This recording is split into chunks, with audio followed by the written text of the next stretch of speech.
MotorWeek is made possible by Lucas Oil, TireRack.com, and RockAuto.com. One of the most interesting auto industry developments in recent years has been the collaboration between Japanese and American car companies. These arrangements have produced some fine vehicles. One of the most successful of these hybrids is Numi, a corporation jointly owned by General Motors and Toyota. Its best-known products have been the Toyota Corolla and its sibling, the Geo Prizm. Up until now, these two cars have been very similar to each other. But before the new '93 Corolla and Prizm arrived, we were warned that they are now two different cars.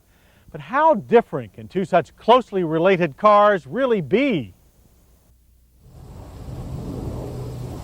Well, the truthful answer is that most of the differences between the 1993 Toyota Corolla and Chevrolet Geo Prizm are ones you can see, but they are not inconsequential. While the overall shape of each is the same, mimicking the organic lines of the Toyota Camry more than a little, each car has a unique front and rear treatment. The Corolla continues the mini Camry theme in earnest with flush lamps and gaping lower bumper that are very similar to its bigger brother. At the rear is a most conservative taillight treatment. That certainly isn't the case for the Geo Prizm. The lamps here look a lot like the Pontiac Bonneville, a sporting testament to the fact that GM stylists had more to say this time. In the front, too, the Prizm is sportier and more fluid. We also like the Prizm door treatment. They roll into the roof for easier entry. The Corolla's doors have traditional frames that cut down on entry space, but are easier to build and generate less wind noise. Another difference, the Prizm has fixed mirrors, while the Corollas fold away. Inside, each car also has its own instrument panel and cloth selection. While control layout is similar on both, we again find the Prizm treatment more appealing. What both cars have in common is a driver's side airbag. Usefulness of the interior is also shared. Even with only a slight increase in wheelbase, Toyota squeezed out enough extra room to classify these cars as compacts. The seats are comfortable with more underleg thigh support than most small cars. We also like the height-adjustable seat belts. The up-level gauge packages on both are also amiable. This is the Corolla's, and they are just as large and clear on the Prizm. Both cars have adequate rear seat room, including headroom. The standard Corolla and Prizm have fixed rear seat backs, while Corolla DX and LE, as well as the Prizm LSI, have a 60/40 folding seat. The trunks measure 13.8 cubic feet in the Prizm and a bit smaller, 12.7 cubic feet in the Corolla. Liftover is low for both.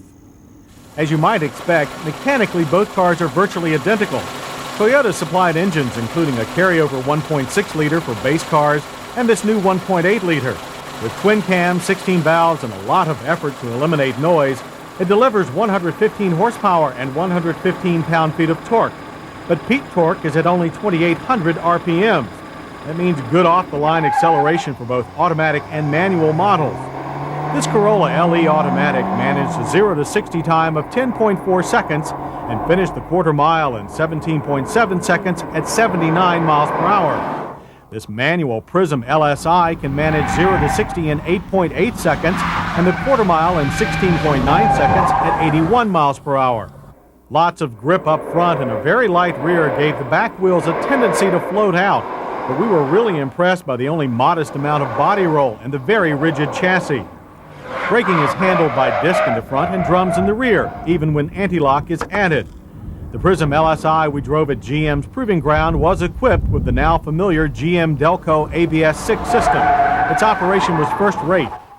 However, our test Corolla LE without anti-lock took along 144 feet to stop from 60 miles per hour. The brakes locked easily too. Our opinion, opt for the anti-lock. On the open road, however, the Corolla is a picture of composure. Its quiet highway ride rivals cars costing 3 times as much. If that also reminds you of the Camry, you're right again. Fuel economy numbers are good. This Corolla LE Automatic EPA rated at 26 city and 33 highway. We managed 29 on our economy loop. One more thing about these cars is Camry-like, they're high prices. Prizm prices start low enough at $9,995. Corolla goes up from $11,198. but both cars can soar to over $15,000 with little effort. We think that's a lot of money for even a biggish economy sedan. As to our original question, the 1993 Toyota Corolla and Geo Prizm differ mostly in cosmetics. But when the underpinnings are this good, that's enough. We worry about their high prices, but not about their reliability. If you can afford one of these compact fraternal twins, you'll be buying one of the finest family cars available.